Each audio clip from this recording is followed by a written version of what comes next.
Welcome to MMA on the Rocks. My name is Bill Welker. You are listening to episode 269 of the podcast, or you're joining me live on Facebook, YouTube, or Twitter, or as far as I know, we're still on Facebook.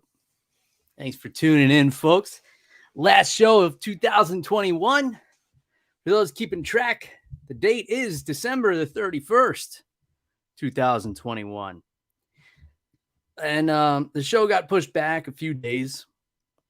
I was up in New York visiting family for the holidays, and things got all kinds of messed up. I was supposed to meet up with the animal, and he had some sick folks in his house, so we called that off. I had a sick little one at home, so the trip had to be pushed back a little bit. It was all kinds of messy. But in any case, I did find the time to get one last show in for the year.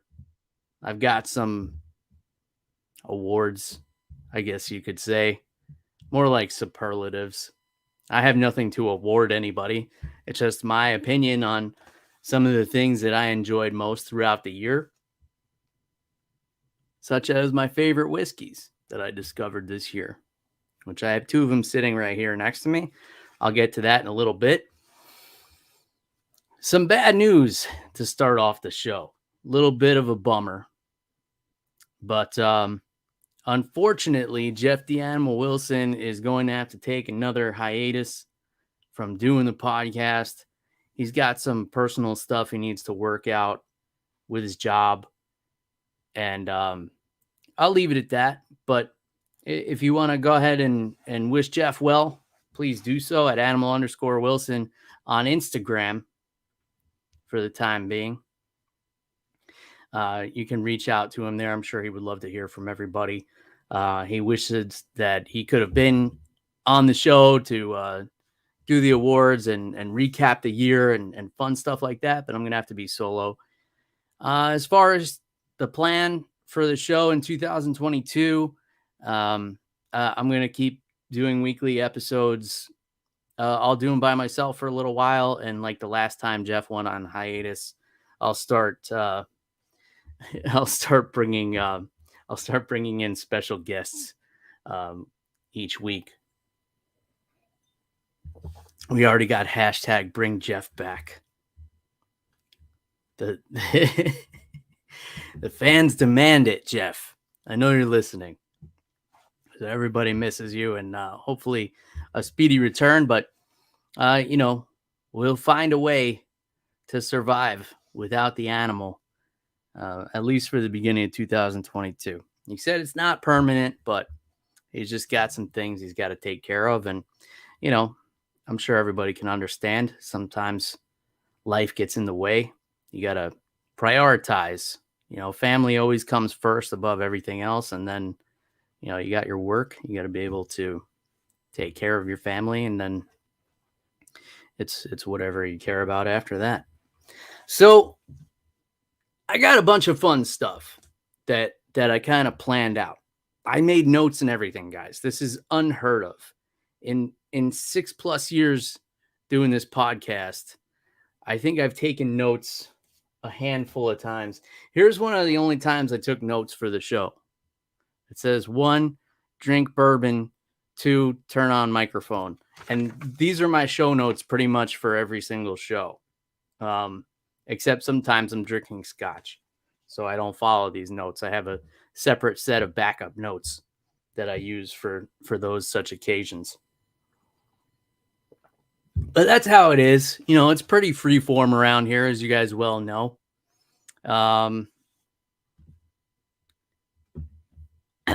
And Mark Fellows tuning in, letting us know that 2022 has been awesome so far.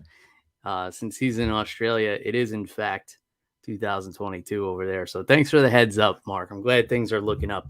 You missed the announcement that Jeff the Animal Wilson has to take a brief hiatus from the show to take care of some personal matters. But we're going to kick things off in 2022 with a bang anyway. So let's start with the categories. Let's be honest, that you're all here for. the whiskeys of the year, 2022. And I decided to make 2 categories for this one so I could drink more than one thing on the show.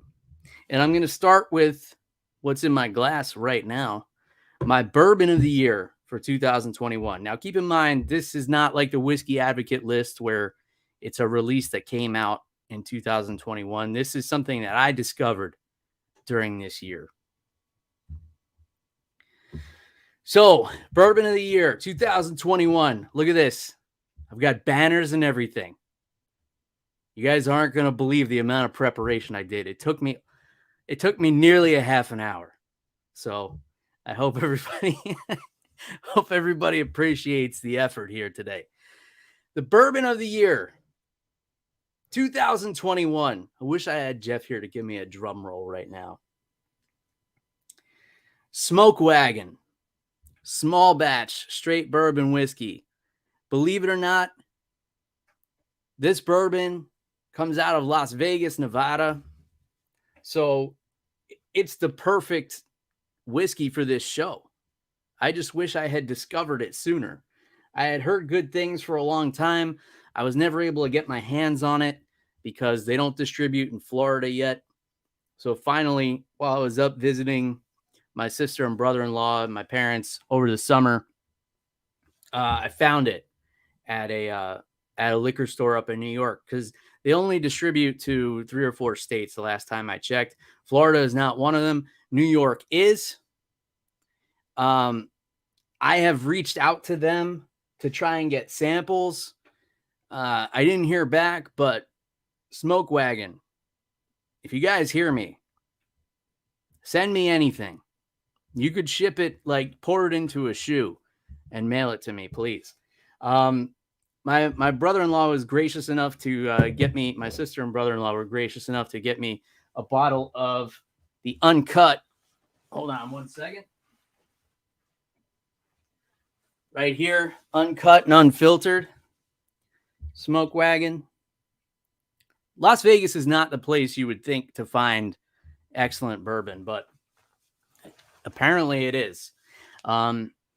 This stuff, a lot of times when I try a new whiskey, the bottle needs to open up a little bit. This stuff from the first pour was outstanding. It's got the perfect amount of sweetness, the perfect amount of like toasted cereal flavors, the perfect amount of caramel, vanilla. It's just a perfectly balanced bourbon. I love everything about it. I damn near went through an entire bottle the first night I found it, the first night I tried it. I'm not going to open the uncut one yet because maybe there's a chance for Smoke Wagon to go back-to-back whiskey of the year, bourbon of the year in 2022. So I'll wait until maybe tomorrow to open that one. And we'll see. Maybe they'll make bourbon of the year twice in a row. But if you can get your hands on this, it's just so well done. 92 proof. So it's like right in that perfect wheelhouse. I usually like, 94 to just under 100 is like the perfect proof point for something that you could sip on through an entire fight night, without getting too banged up. Anything in the higher proofs, like 100 to 120 to 130s, you only want to have like one of those, maybe 2. But this is just, it's such great whiskey. And the fact that it comes from Vegas is just so surprising because when you think about great bourbon whiskey, obviously you think Kentucky, maybe venture out a little bit to Tennessee. And then there's a few other places that are making great whiskey in the United States. But I mean, if you had to pinpoint most of it, it would come from that Bourbon Belt area. So cheers to Smoke Wagon for the bourbon of the year, 2021, the small batch bourbon. So folks, get your hands on that if you have the means. All right. Let's stick with the whiskeys. The Scotch of the year, 2021. And this one's going to be a little bit of a bummer. because rumor has it it's been discontinued. So, of course, I get my hands on it this year finally, and then it's gone. So I've been stockpiling this. I've been hoarding it. I'm not ashamed to admit it. Some people have been stocking up on toilet paper and hand sanitizer. I've been stocking up on whiskey that's hard to find. So to each their own. Don't judge me. I won't judge you. But this is an Islay Scotch, so it's on the smoky side, and it comes from Laphroaig. I always say Laphroaig just because that's how I like to say it, but it is actually Laphroaig. And it is the triple wood. So this Scotch is another one that as soon as I opened the bottle, I knew I was going to be in love with this one, and actually filmed a detailed tasting notes on this for the other YouTube channel that's yet to be launched, the Whiskey Round. But this is just a perfectly balanced Scotch. It's got everything you would want from an Islay Scotch. It's got that deep, rich smokiness. It's got that oaky flavor to it. It's got the sea salt. It's got the sea breeze. It's got the, I don't know, whatever else you find in the sea. Seaweed.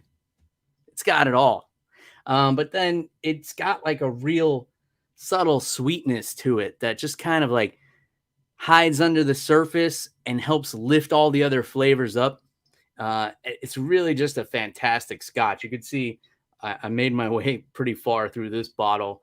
It's not going to last very long. If you do see this on the shelf, grab a bottle. I've seen it a few times where I passed on it, where it was over $100. If you can find it for 70 to 80, definitely jump on this bottle. From what I understand, it's been discontinued. I don't know if that's just in the United States or if that's worldwide. So there's that. My brother-in-law says good choice. We actually discovered this one. I brought it up to his house and we tried it at the same time. So that's that. That's the whiskey portion of the awards. Where shall we go from here, folks? Let me just say this is one of the best years for MMA ever. The UFC made the great business choice to power through the pandemic and do all their testing and go out to Fight Island. And they were able to keep, most of their fighters on the roster because of that. So because they did all that last year, they were able to sustain through 2021 as well and put on just some of the best cards there have been. And I didn't do a best event award just because there's been so many, and it's, how do you say one's better than the other? There's more title shots or, whatever the case, but there were a lot of fight nights that were fantastic. The fights were so great. Not much was on the line, not even, higher contendership or anything like that. But, the fights themselves were just fantastic. And a lot of them were those sleeper cards that not a lot of people were excited about. And some people were even shitting on them a little bit. And I would be on here every week trying to be positive with you guys and telling you all the things you should be looking out for. And then lo and behold, those cards would be great. I've really enjoyed watching MMA this year. There's been a lot of other great things as well. There's been a lot of fun bare knuckle stuff. There's been some good Bellator fights. Paul Daly and Sabah Hamasi was one of the best fights of the year over in Bellator. So it's good to see, other promotions doing well. Obviously, that's the best case for the sport. That's how the fighters are going to get more money. And yeah, that's the bottom line with that pretty much. It's how the fighters are going to get more money. If there's competition, if it's just the UFC running a monopoly, then the fighters don't have any bargaining chips. They can't go anywhere else. We've had bare knuckle MMA. come out this year, that was a hot mess. I don't know if you guys saw any of that, but that was just a disaster. There's fireworks going off outside my window right now, so everybody's excited about this award show. This is people track down where I live, and they found out when the show is going live, and they're shooting off fireworks for the occasion. So you can't get much bigger than this, folks. I mean, you know you're doing something right when all you do is pour yourself a whiskey and talk about fighting every week, and people come outside your window and start shooting off fireworks for you. I mean, that's the sheer definition of success, I think. All right, let's see. Let's start at the top. And I want to start at the top with the big award, the big superlative, whatever you want to call it. We'll call them awards. The Fight of the Year, 2021. The reason I want to start here is because I don't have a creative answer for this one. I tried so hard to come up with something unique, something outside the box. You know, I did mention Paul Daly, Sabah Hamasi. I feel like that was a fantastic fight that not a lot of people talked about. But at the end of the day, how do you not go with Justin Gaethje versus Michael Chandler? I mean, that fight was just insane.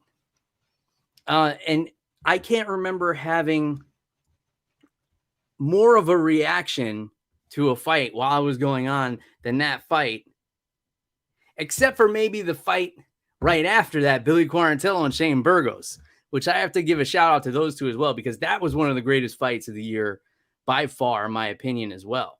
And if they didn't have to follow Gaethje and Chandler, you know, they would definitely be in the conversation. I saw they made a few people's lists, but definitely an honorable mention for them. And I'm not just saying that because Billy Q is my buddy and he's been on the show and we've trained together and everything like that. That fight was just insane. And the fact that Billy fought the third round on one leg just shows his toughness. We already know how tough Shane Burgos is. So there's that. But my pick has to go to Gaethje and Chandler. I mean, that fight was just nuts. It answered a lot of questions for us. Obviously, Michael Chandler is more concerned with putting on an explosive performance than he is with winning the fight. You know, he wants to go out there and swing for the fences and fight like a wild man and put on a show more so than he wants to actually win the fight. And I think he proved that in the cage with Gaethje, because he could have taken a different approach. He could have taken a more wrestling heavy approach. But then again, we had questions answered about Justin Gaethje because a lot of people were questioning his grappling since the Khabib fight. You know, did Khabib really expose a weakness in Gaethje's game? And the answer was a resounding no, because Gaethje showed some phenomenal defensive wrestling against Michael Chandler, who is an amazing wrestler himself. You know, we all know that Justin Gaethje was a Division I All-American in Colorado. But the question has always been, does he keep wrestling? Can he use it in the cage? That leg pass that he hit to defend the takedown from Michael Chandler, where he reached underneath Chandler and grabbed his leg to reverse the takedown, that is such a high-level defensive wrestling maneuver. I've probably only met a handful of people in my life who could pull that off. So when I saw that, I was so impressed with that more than anything else in that fight. But really what it comes down to is it's two of the hardest hitting guys in the division, two of the hardest hitting guys pound for pound in the sport, who are hitting each other hard for 15 minutes. Both of them had flash knockouts at some point in the fight. I mean, it was madness. It was chaos. There was grappling. There was big strikes. There was near knockouts. How could you want anything more from a fight than that? Another honorable mention for me was Gregor Gillespie and Diego Fidea. That fight was just bonkers. The grappling scrambles in that fight, I could watch that one over and over. So that was a really good one for me. I know that it wouldn't make it too high on a lot of people's lists. But, you know, for me, I like the grappling exchanges, and that had it all, and it had some good striking as well. So cheers to all the fights of the year, and there were so many. Volkanovski and Ortega was amazing. There were so many great fights this year, and I'm sure I'm forgetting a lot as well. Okay, shout out to my buddy John. Happy New Year's. Cheers. Thanks for popping on the show. Mark says no brainer. It was Gaethje Chandler. Yeah, I mean, I almost felt a little silly picking it because that's got to be the top of everybody's list. Like, how did you? I just kicked some kind of toy on the floor here that started talking to me, and I thought somebody was in here with me. So I'm gonna take another drink. Yeah, I mean, if you're a fan of MMA and you watch that fight, like, how are you not on the edge of your seat? That fight was just insane. All right, let's keep on going. I guess we'll work our way from the top of my list down, and it's in no particular order. Male Fighter of the Year, 2021. For me, it was Camaro Usman. This guy, the things he did, staying dominant at the top of the food chain at welterweight, 2021, taking a second lap through the division. This guy is just an outstanding champion. I'm not ready to say that he's the greatest welterweight of all time, but after the year he had, he's well on his way. You look at just the way he did it. He got in there with Gilbert Burns, and who's a guy he used to train with, a guy who used to submit him regularly in the training room. And here's just another thing that shows the mental strength of Camaro Usman, because he's standing across from a guy who's probably tapped him a few hundred times in the training room. And Gilbert knows this. So think about the mental obstacle he had to overcome, not only to beat him, but he didn't even play it safe. He knocked him out. He didn't play it like, Woodley played against Maia, just to retain the title. He went out there to finish him, and he did. Then he gets back in there with Masvidal, who I believe Masvidal was a favorite in the rematch because it was short notice for him, and that was the storyline coming out of the first fight. How if Masvidal had time to prepare and, get his weight better, and he had all of that in the second fight. And Usman has one of the best knockouts of the year, where he shows that he has true knockout power, scary knockout power. And then the fight with Colby Covington, that was another one. That was another one of the best fights of the year. It was back and forth. You had the drama behind it. You have the rivalry. The first fight was crazy. Did he break his jaw? Did he not? Colby wanted it so bad. He believed he could beat him. And it was another instance where Usman showed that he can tune out all the bullshit. He can tune out all the drama, and he can go in there and win and defend his title. And he's pretty much showing that there's nobody on the roster at 170 pounds who can compete with him right now. We've gotten to the point where we're looking for other people to fight him. We're looking for, should we give Chimaev a title shot already after only 9 fights? What else is there for him? Should we bring Poirier up from 155? Does he stand a chance with Usman? We know Usman's not going to go up to 185. It's a little bit too big of a jump for him, and he's buddies with Adesanya, so that's not going to happen.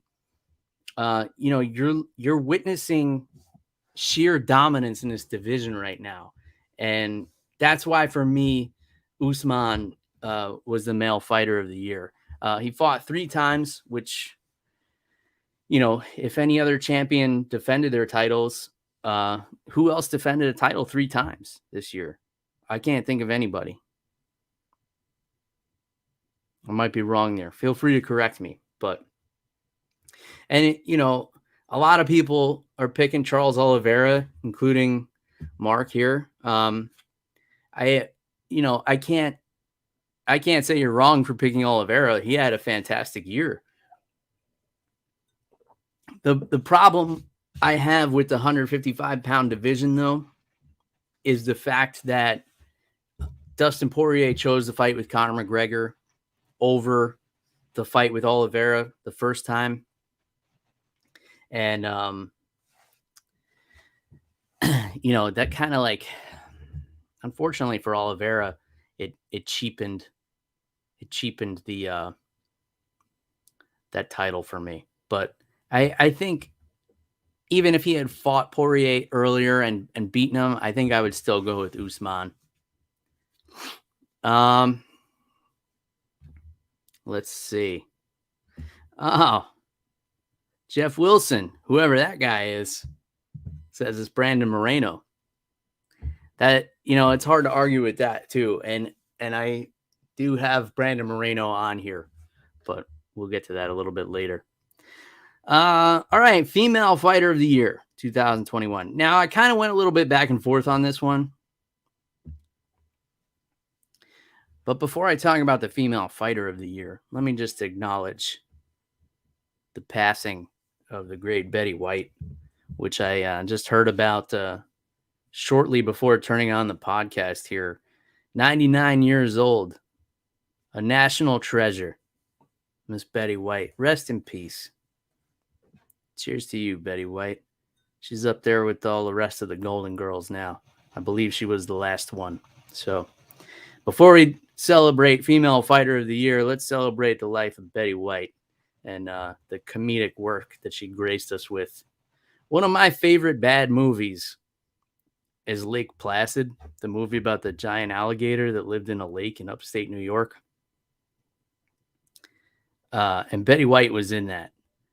And she plays like a crazy lady who feeds cows to the giant alligator. And it's a terrible movie.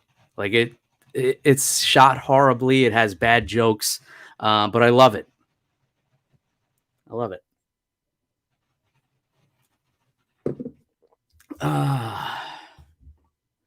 All right. Female fighter of the year. The year 2021. I went back and forth with this one a little bit because Rose Namajunas, obviously, she won the title back. She defended it against the person, everybody thought it was a fluke that she beat Wiley the first time, and she comes back and beats her again and proves she's the better woman. But I have to give it to Valentina Shevchenko, because here's the thing. Shevchenko fought twice. She had 2 finishes. She defended her title twice. She's the only female who went into 2021 as a champion and left as a champion in the UFC. And she's established a level of greatness that has to be so much pressure to carry on her shoulders, because she's expected to demolish everyone who stands in front of her. And she demolished everyone that stood in front of her in 2021. So for me, she was the best female fighter of 2021. Now, if anybody picked Rose Namajunas, yeah, that's a great pick too. I mean, I was kind of back and forth on the two, because I said, Shevchenko didn't have like the high profile wins. I think there was a lot more hype between the Namajunas and Wiley Zhang feud, and the fact that, was it a fluke, the head kick knockout in the first fight? Was it stopped too early? There was all that debate, and she came back and proved everybody wrong that was doubting her. But for me, the fact that Shevchenko came into the year and everyone expected her to win every fight and retain the title, and she fulfilled that was more impressive to me. So I'm going with Valentina Shevchenko for the female fighter of 2021. And let's not forget that both of her wins over Jessica Andrade and Lauren Murphy were finishes. So, say what you want about the level of competition. It's not her fault. that she's clearing out this division, and that, the UFC and a lot of the fans don't want to see her move back up to fight Amanda Nunes, which, now Nunes isn't the champion anymore. Maybe we'll be more likely to see her move up. If Amanda decides she wants to stay at 145, and Juliana Pena isn't given the rematch with Nunes, it might make sense for Valentina to move back to 135 next year. She's got a win over Juliana Pena, a submission win at that. So it might be a good time for her to move up. In the meantime, you got to dig pretty deep to find some prospects. Casey O'Neill, who, was one of the breakout fighters of 2021, still a little bit young in her career, in my opinion. But she had, made her UFC debut this year and won 3 fights, I believe, and possibly finished them all. I don't know if I got that right, but let's just say I did. It's my show. I can drink if I want to. Yeah, so there's that. Let's see. I just kind of created a category, and this is singular performance of the year, because I was thinking about who was the fighter of the year, who was the most impressive. And I kind of, I bounced that around for 3 or 4 minutes or so. And, but a name I kept coming back to that I couldn't justify as the fighter of the year, but just performances that stuck out to me, Max Holloway, particularly his performance over Calvin Kattar earlier in the year, where he landed 445 significant strikes on a man and broke his own record for most significant strikes in a year, and then went on to have the fight he had with Yair Rodriguez. So I couldn't get through giving out awards without mentioning Max Holloway, because Max Holloway has been this year, again, as in many other years, one of the standout performers on the entire roster. So the performance of the year 2021 for me was Max Holloway over Calvin Kattar. It was a next level boxing clinic against a guy who is a phenomenal boxer in Calvin Kattar. And I believe Calvin Kattar is fighting Giga Chikadze, if I'm not wrong, earlier in 2022. So that'll be a fun one. And Max is saying second best 145er on the planet. Hard to disagree with that, since he has 2 losses to the current champ. But yeah, those performances over Calvin Kattar and over Yair Rodriguez, I couldn't get through celebrating and toasting to 2021 without mentioning those performances. So I just made up a category: performance of the year 2021, Max Holloway over Calvin Kattar.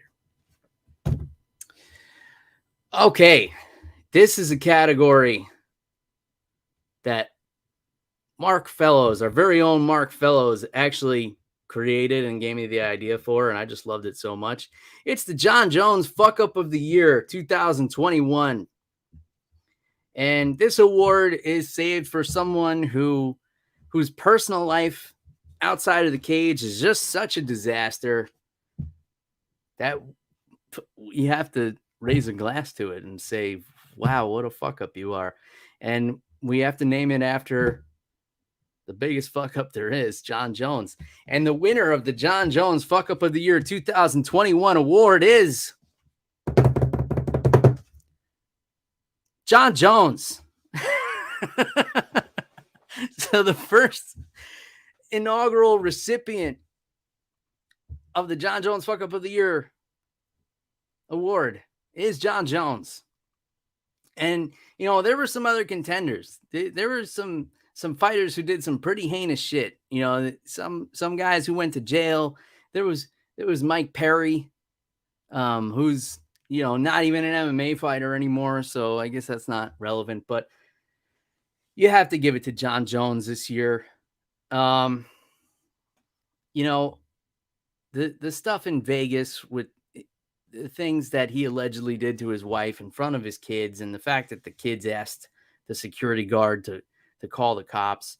And then let's not forget the actual MMA fuck ups that he had. You know, he forfeits his light heavyweight title to move up to heavyweight as a bargaining chip, which essentially handed over the only bargaining chip he had and then tried to bargain. And it's just, whoever is advising this guy on his career is just doing a horrible job, because I maintain John Jones is the single greatest talent we've ever seen in MMA. I'll argue that point, until I'm done with this show, or until, nobody cares to listen anymore, which might be the very near future. But the way he's managed his career, I mean, he got kicked out of his gym, and for Jackson and Wink to send him somewhere else after all the shit that they've put up with, all the failed drug tests, the hiding under the cage and peeing under the cage when USADA was looking for him, all the drunk driving, the hitting the pregnant woman, hit and run, all the stuff that they've put up with. The fact that they actually said, John, this is enough. Like, come on. He's got to be the John Jones Fuck Up of the Year award recipient in 2021. But yeah, like Jeff says, Mike Perry should get an honorable mention. He's done some very unsavory things this year. If this award existed last year, it probably would have gone to Conor McGregor. And that's all I have to say about that. So there it is. All right. This is one I kind of made up on my own. I'm calling this the Wallstreet Awards.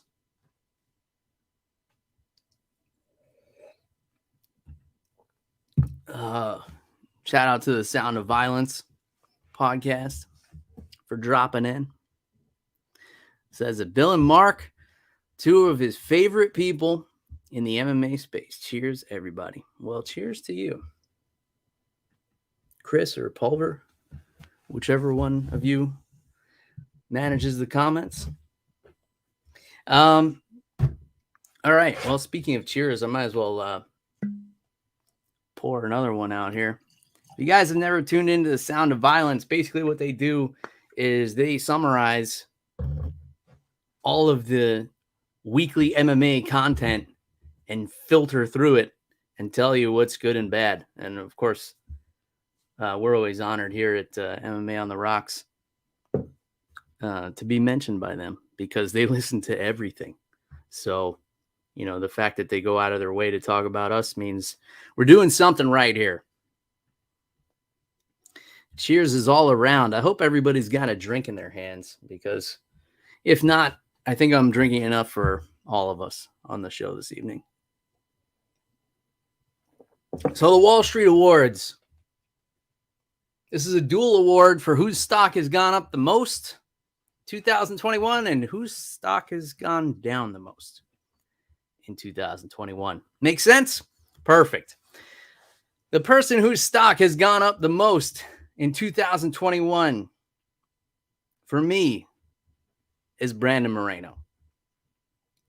This guy went from a relative unknown in the world of MMA to having a completely classic match with Davison Figueiredo that went to a tie only due to a point deduction. That fight was phenomenal. Moreno was expected to get blown away. And then he comes back and beats Figueiredo in the rematch, becoming the first Mexican-born UFC champion in history. From then, he went on to great media opportunities on the Spanish-speaking side of the UFC. He became a face of the UFC Performance Institute. And he's just like a good dude. Every time they put a camera on this guy, he's like playing with action figures or reading comic books or, just acting like a kid in a candy store. Yeah, from a PR perspective, you can't go wrong talking about Brandon Moreno. There's just, the guy's just golden. And I was so happy for him to see him have so much success in 2021. And I don't personally know how everybody else measures success, but if you see the smile on that guy's face, he's feeling on top of the world. He's feeling like he's doing everything right. And in 2021, I feel like he did enough to win the Wallstreet Award for the person whose stock has gone up the most this year. So there you go. I mean, he's been able to, buy a nice house and provide for his family. And here's a guy who, if you see the clip of him being interviewed post-fight saying that he's going to be UFC champion one day, and then you see a picture of him holding up the title, and you see the way that he's celebrated by the people of Mexico and the people around the world. You can't help but feel good for that guy. So there's that. Now we got to go for the person whose stock has gone down the most in 2021. And it kind of pains me to do this because I tend to be a pretty positive guy. All right. The Wallstreet Award for the person whose stock has gone down the most in 2021, unfortunately, has to go to Aljamain Sterling. Now, you could say, someone like John Jones, the stock has gone down, but, people are talking about him. There's still people coming to his defense for some reason. For me, it's Aljamain Sterling, and I don't necessarily agree with the reasons why. He was fouled in his fight against Peter Yan and won the world championship on a disqualification. I don't think anybody's stock has ever fallen more for winning a world championship than Aljamain Sterling. Because, people shit on him for saying he was acting. He wasn't really hurt. He was looking for a way out. And listen, I've been kneed the head before. Fucking hurts. I wouldn't want to continue either. I don't blame the guy. And I don't know if he knew at the time that he was going to be given the world championship. Like maybe it would have been a no contest and, they would have rematched. But here's why I say his stock went down is because the guy couldn't take a right turn after this happened. He tried to play the heel and kind of lean into it and do like the Henry Cejudo thing. And it just didn't work. Aljo's such a nice guy. Like people didn't buy into it. He didn't lean into it quite enough to become that heel character. So people kind of looked at him like a cornball for doing that and then ripped into him even more for winning the title on a technicality, I guess you could say. Then he was supposed to have the rematch, but he needed a neck surgery. So it was just a series of unfortunate events for Aljamain Sterling. And even though I'm giving him the award for the person whose stock has fallen the most, this is with my peers in the MMA podcasting community, on MMA Twitter, whatever space you happen to be in the MMA universe. The general consensus is a dislike for Aljamain Sterling. And even though I'm giving him this award, I'm defending him at the same time because I feel bad for the guy. It's not his fault he got fouled. And then he just wasn't prepared for the shitstorm that came his way. And he tried a few different angles and then he needed a neck surgery. And it was just every time the guy showed his face, every time he put something on Twitter, every time he put something on Instagram, anywhere on social media, there was just somebody, calling him out for being a paper champion. And then you have whoever's running Peter Yan's social media shitting on the guy every chance he gets. And I firmly believe that Peter Yan has no idea that's going on. But that's a whole other story. So there it is, the Wallstreet Awards for 2021. The stock that's gone up the most, Brandon Moreno. The stock that's gone down the most, Aljamain Sterling. So congratulations and apologies, respectively. The knockout of the year, 2021. A lot of people picked Camaro Usman over Jorge Masvidal. Amazing knockout. That was a great one. Another one that stuck out, Alex Pereira in his UFC debut. That flying knee. That was incredible. For me, just because of the creativity, because of the setup, because of the circumstances in the fight, it was Yeri Prohaska over Dominic Reyes. This fight was wild off the bat. It was back and forth in the first round. Reyes was trying to expose the grappling of Prohaska. He was doing a great job countering him. And then Prohaska started to turn the tide, take over the fight a little bit. He was laying back. He was countering more. And then he gets Dominic Reyes up against the cage. He hits him with a forward elbow. And then if you watch it back, he stops and plants and then throws the spinning back elbow. So it wasn't like, I'll compare it to Yair Rodriguez knocking out Korean Zombie, where he kind of just flings that elbow and, you know, it happened to work out. 1 second left. This was timed. It was calculated.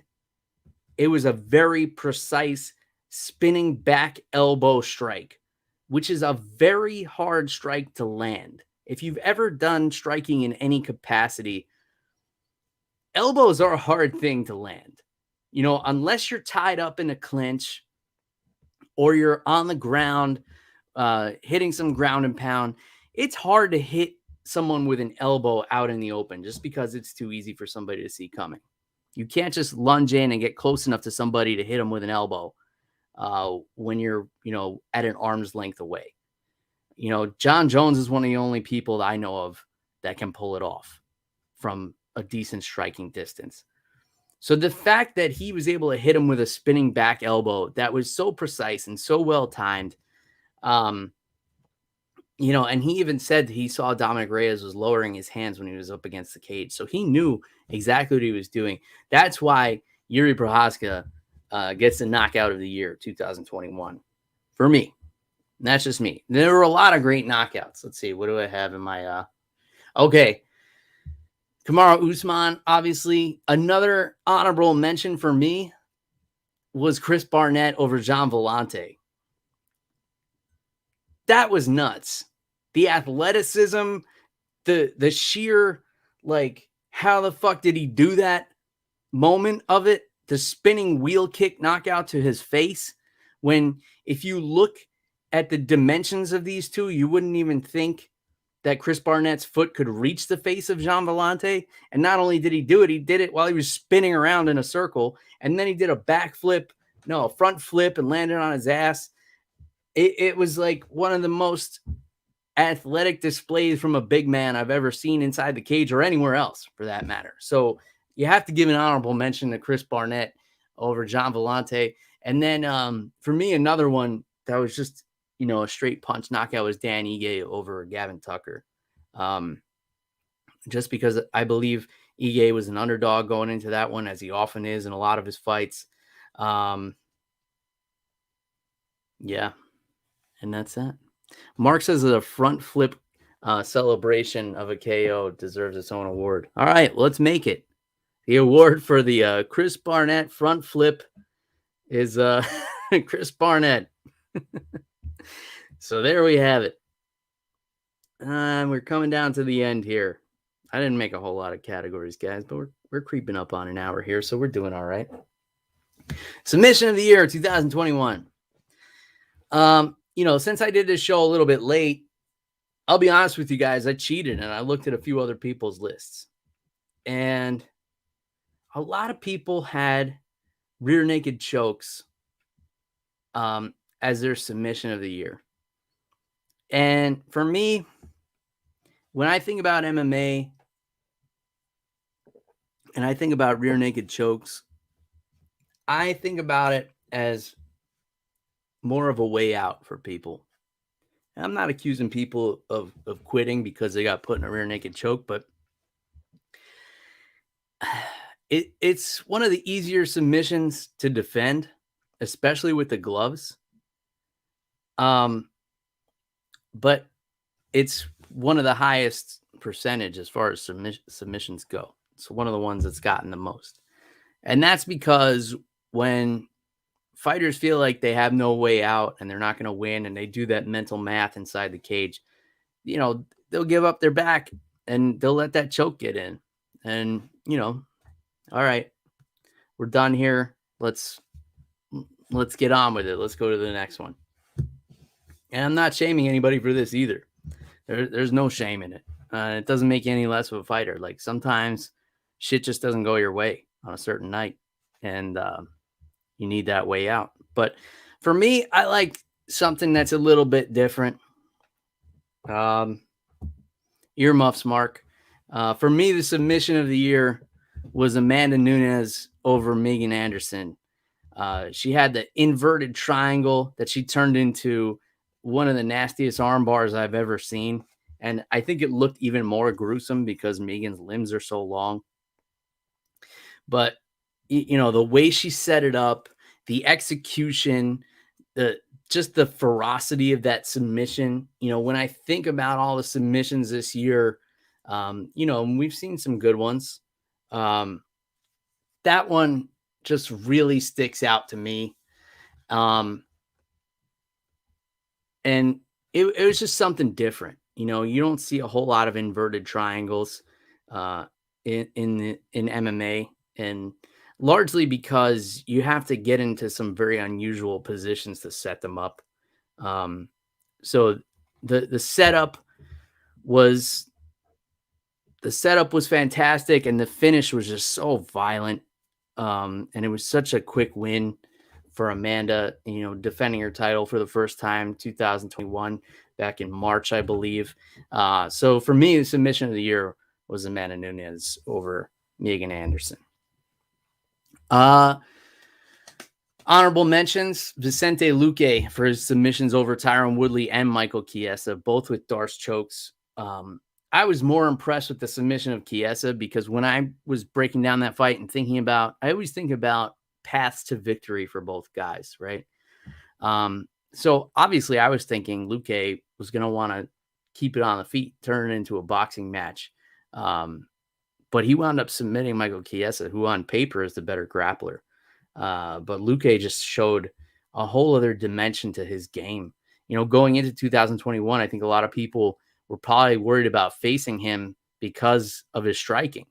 He's one of the fiercest strikers in the division, so accurate, so much power, knockout capability.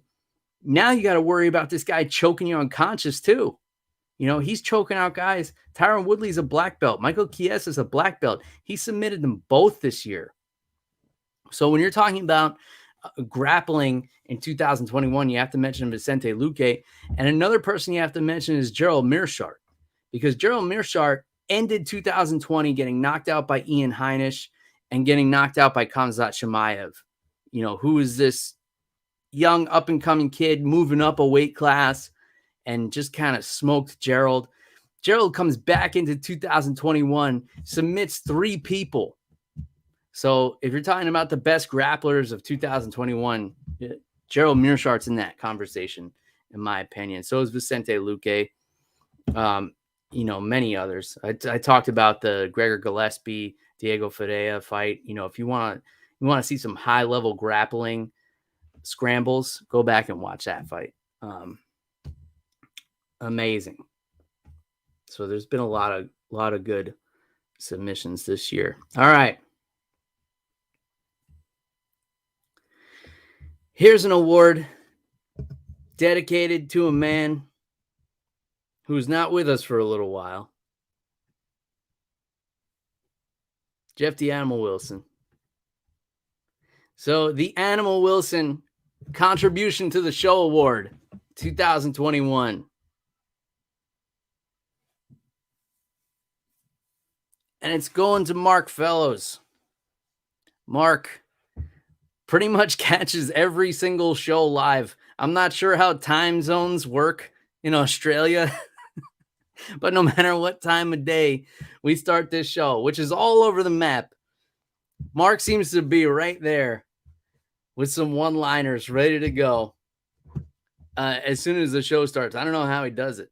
He must have his notifications turned on, which, by the way, folks, if you want to be a recipient of this award at some point in your lives, turn on those notifications and make sure you're subscribed to all our channels. You can catch the show live on Facebook if we're not kicked off of Facebook, YouTube, and Twitter. But Mark Fellows, you're always here in the comments, putting a smile on our faces with your one-liners and your diehard support of your fellow countrymen fighters, and we definitely appreciate it. I couldn't give the award to Jeff because it's named after him. I know I gave the John Jones Award to the John Jones Fuck Up of the Year, but don't question my logic, guys. The award goes to Mark Fellows, but it's named after Jeff. So let's raise a drink to both of those guys. Cheers. Happy New Year's. Happy New Year. Apologies. I meant New Year's Eve. All right. Happy New Year's Eve. Happy New Year to those of you on the other side of the globe where the year has already changed. What can I say? I am genuinely flattered that people take time out of their days to stop and listen to this show or watch this show or however you consume this show. It's been so much fun for me over the years. I'm glad I could get on here and, have some drinks with you guys and talk about something that I'm passionate about with you guys and gals and, those of you out there who are between guys and girls and, all the rest, all of you. It's just been really cool. It's been really fun. I don't know when the next show is going to be, when the first show of 2022 will be, because we're still in an MMA drought here. But, yeah, if you miss us in the meantime, while you're waiting for a new episode, could order some merchandise from our friends at Team Reaper. Reaper1.co is the website, of course. You can use the promo code MMAROCKS10. That's MMAROCKS10. Save yourself 10% on your entire order. Whether you're buying our merchandise or not, you can support many other fighters, a lot of whom have been on this show in the past year or even longer ago. So you can go on there and grab some of that stuff. I know Christmas shopping and everything was a hard hit on everybody. So, do what you want. Maybe buy yourself something. Take those Visa gift cards your weird aunt that you never talked to sent you, and get onto the Team Reaper website. Buy yourself an over-the-top, under the influence hoodie, t-shirt, or tank top. And I believe we have some more merchandise in the works in the next year or so. I'm not a big New Year's resolution guy. I'm never the one that's telling people I'm going to do X, Y, and Z next year and trying to fulfill goals. I actually made a resolution. It was 13 years ago to never make another resolution, and I've stuck to it. But as far as just general goals for the coming year, first of all, finally launching the Risky Round YouTube channel that I've been promising you guys forever. I have several episodes recorded. I just have to figure out how to edit them. I have the logo. I have all the social media and all that stuff together. If anybody out there does video editing for free or, lives in the vicinity and is willing to work for Whiskey, please contact me and let's work something out, because the video editing is what has been delaying me the most, besides, waiting for the logo to be completed, which we have. Yeah, so there's that. Reach out to me with anything else. at MMA on the Rocks anywhere on social media. You can send me an email if you want, MMAonTheRocks@gmail.com. I answer mostly. I try anyway. Sometimes I open Twitter and I haven't been on it in like 6 days, and I see people that have been trying to talk to me, and I just sorry guys, I'm an old man. What do you want? I'm not hip to the social media stuff. I don't even know how smartphones work really. In any case, I hope everybody has a happy, healthy New Year's Eve and a happy, healthy 2022. This was it. This was an hour of me just talking about my favorite things in regards to MMA in 2021. So I hope you guys enjoyed it. I hope you continue listening on, and all the sharing, all the commenting, all the positive feedback, all the criticism, all the trolls too. I appreciate everybody. So happy New Year from Jeff the Animal Wilson. Right there. Cameras are tricky. And happy New Year from me. That's all we got. So until next time, you guys know the deal. Cheers, everybody. Goodbye.